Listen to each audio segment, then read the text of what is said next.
Shalom, shalom, giving honor and praise unto Yah, the creator and the maker of heaven and earth.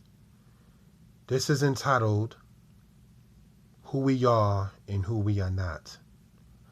To the people who walk in darkness and gross ignorance, and are called by names such as Black, African Americans, West Indians, Dominicans, Afro-Brazilians, etc.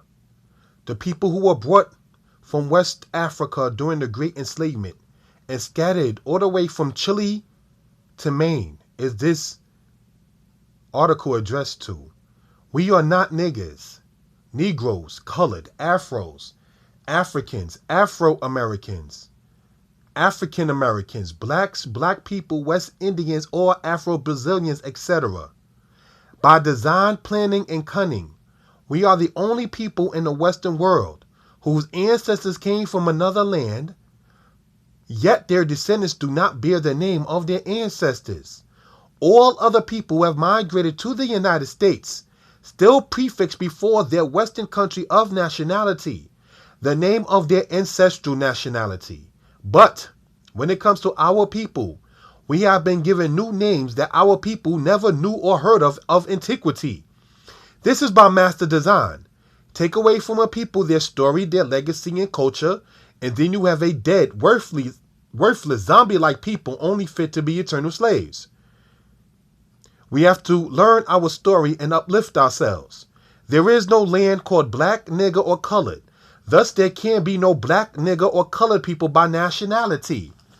Afro and African. Where does the word Afro and African originate? It comes from the Latin language.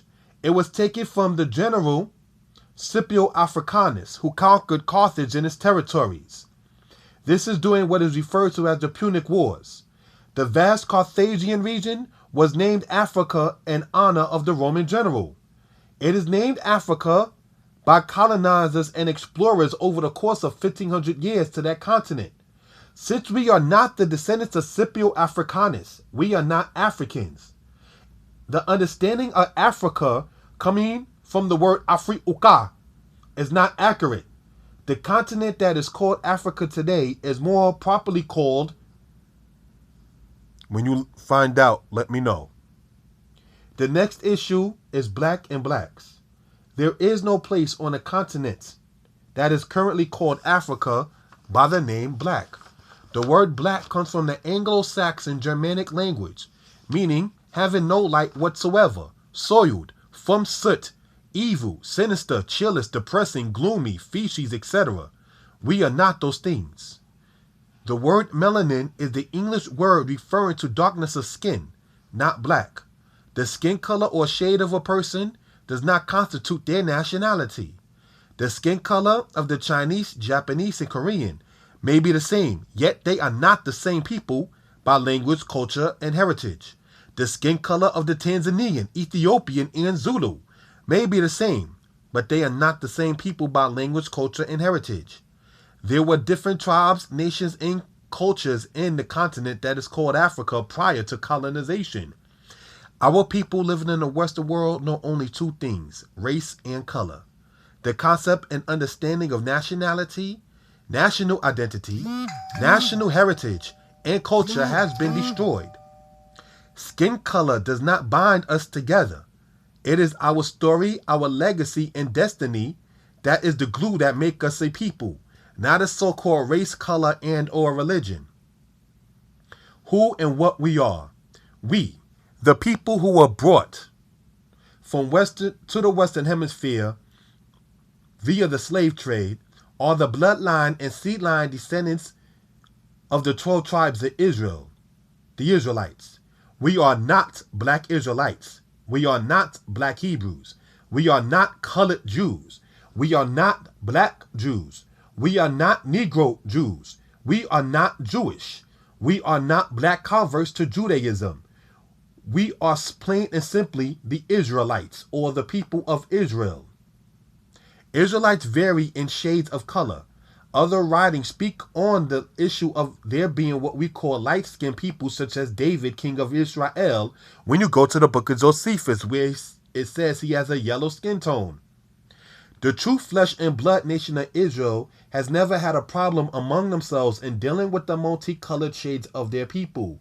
We only see this when we view ourselves through the eyes of those who hate us. The ancient Israelites saw nations as different nations, and all nations have a common linkage through the sons of Noah. Our ancestors migrated to the western part of what is called Africa from the time of Achab, king of Israel. There are and were 12 tribes of Israel. Legend says that 10 tribes were taken to the Assyrian captivity. Yet there is not one scripture nor Assyrian reference that says that they took 10 tribes of Israel. Upon study, we see that after the death of Solomon, there were 2 kingdoms, Judah to the south and Israel to the north. The tribe of Dan, we see, was smitten in the time of Baasha, the king of Israel.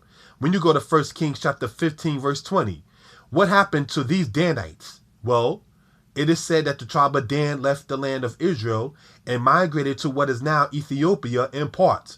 According to historians, we see this. While they were in Ethiopia, they made the people of Cush pay tribute unto them.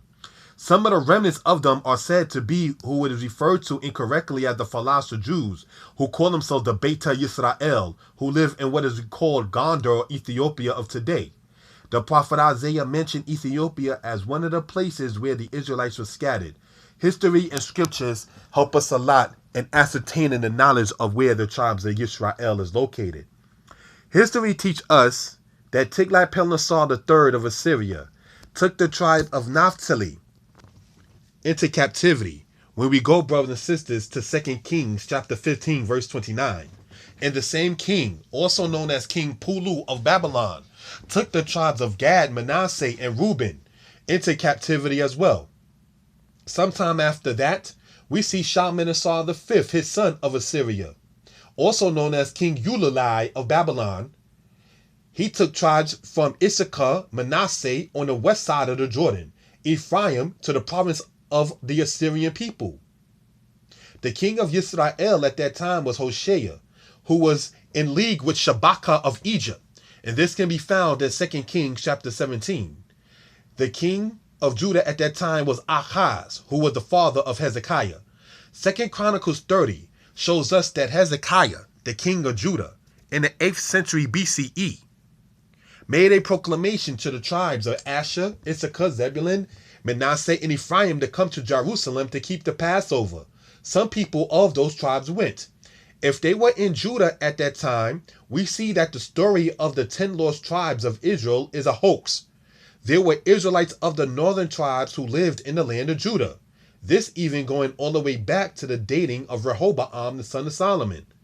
The tribe of Dan, getting back to them while in Ethiopia, migrated west and formed the kingdom of Dan-Omi, meaning Dan is my people. After the Assyrian kingdom in the 7th century fell, what happened to the Israelites who were in the Assyrian captivity, one may ask?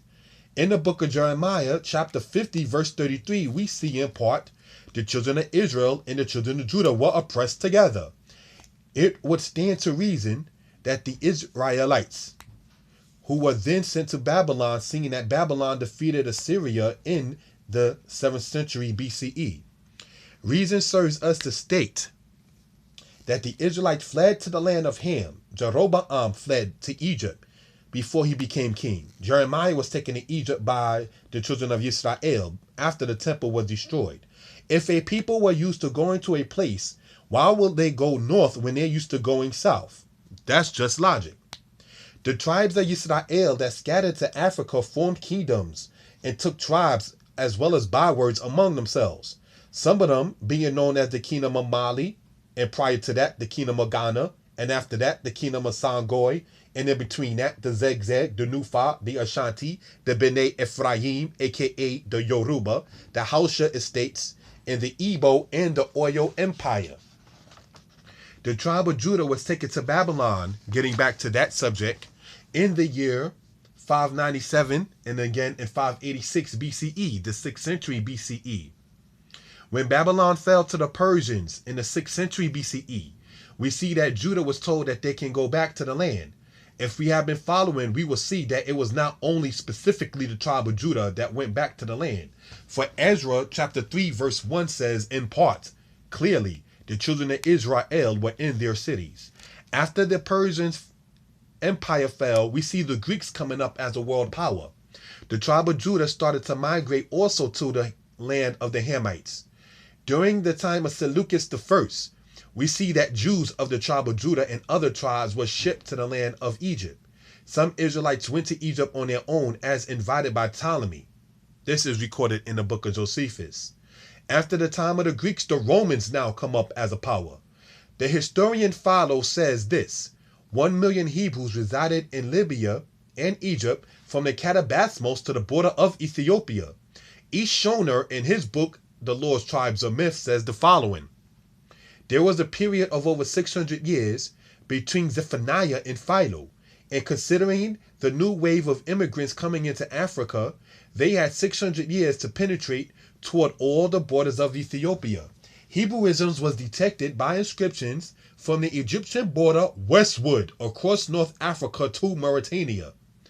Getting back to the matter, in the year 70 AD, the Roman general Titus, the son of Vespasian, burnt the temple, and the Israelites fought to retain what they had. After Titus, you had Domitian. After Domitian, you had the guy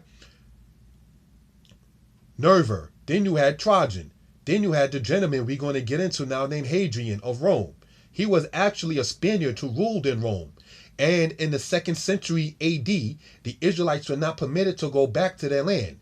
The Israelites were sent into northern Africa. The culture and heritage of the majority of the tribes in western Sudan, the land of the Hamites that is, was actually Hebraic. The people of the Ashanti, the Akan, the Fanti, the Fulani, the Jukun, the Akim, the Ahanta, the Malinki, the Mandinka, the Sanofi, the Nufa, the Beoli, the Benin, the Inta, the Dan, the Fan, the Sangoi, the Ga, the Hausa, the Igbo, and the Bambera, etc. are Israelitish in culture, dress, language structure, marriage system, musical tonal styles, and general way of life. These are the people of Israel that was subjugated and brought to Western Africa, then brought to the Western Hemisphere. One historian states the following. J.A. Rogers in his books record the following: West Africa has black Jews also. The Great Enslavement was the wholesale destruction of the tribes in Western Sudan by the Christian, Muslim, and the Moors. According to historians, we see that there were 100 approximately people shipped from Western Africa to the Western Hemisphere, 2/3 going to Brazil, the West to Central America, also the West Indies, and many in North America were actually the remnants of those that were shipped to the West Indies. Remember, there were more black people who died in the slave ships than those who were landed. Concluding this, the days of niggerism, niggerology, blackism, blackology, Afroism, Afroology. I know some of those words are made up. Africanism, West Indianism, African Americanism, and all the other words that we have been called are to be put to an end. We see more and more leaders saying that our people are the children of Israel. However, we have been led by phony, flimsy leaders, some names not to be mentioned for edification purposes. All of those people knew that we were the children of Israel, such as Malcolm X knew, such as Martin Luther King knew. This can be noted when you hear Martin Luther King's last speech when he speaks about the Levites going to the promised land. Elijah Muhammad said many times that the black people in America are like the dry bones of Ezekiel. It should be noted that the bones of Ezekiel were the children of Israel in metaphor.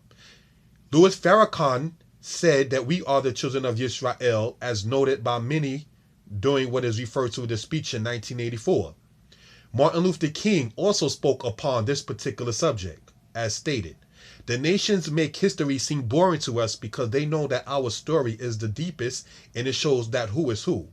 As a child, if I did the wrong thing, I was hoping that nobody was paying attention and that everybody was being happy and laughing. I knew I wasn't going to get in trouble. The same is with us. The nations hope that we stay happy and quiet and clapping and singing songs and so forth. As stated in the movie Roots, a slave is ignorant. He eats, he sleeps, and he's happy. If you teach him how to read, he'll become miserable. So, With that being stated, I'm just concluding this part here. This being entitled Hebrew Israelite History concluded. Shalom.